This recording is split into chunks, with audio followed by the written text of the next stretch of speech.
New Testament book of Revelation, written by the apostle of Christ named John, and probably the most mysterious book in the Bible, gives us a small but valuable peek into the lives of the early Christians who lived here during the first century.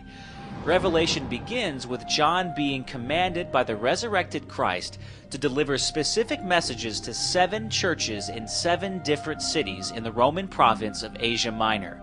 These cities, many of which we'll explore later in Drive-Thru History, were Ephesus, Smyrna, Pergamum, Thyatira, Sardis, Philadelphia, and Laodicea.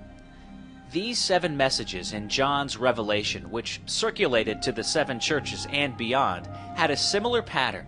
They start with a greeting, then a description of the risen Christ, usually praise for the church, then criticism, then a warning, an exhortation, and then finally a promise. The message to the Christians in Smyrna pretty much fit this pattern, but the feature that is perhaps most notable is the sober warning of impending persecution.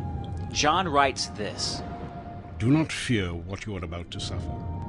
Behold, the devil is about to throw some of you into prison that you may be tested, and for 10 days you will have tribulation.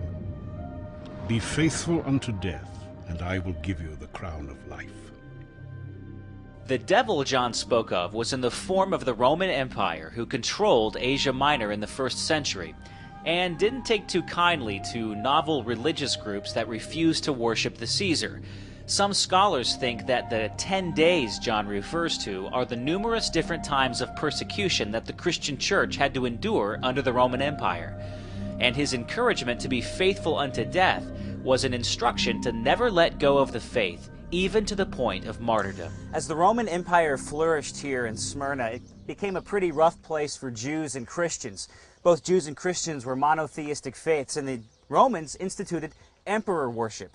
And anybody caught not bowing a knee to an image or an idol of the Caesar was subject to pretty harsh treatment, even death.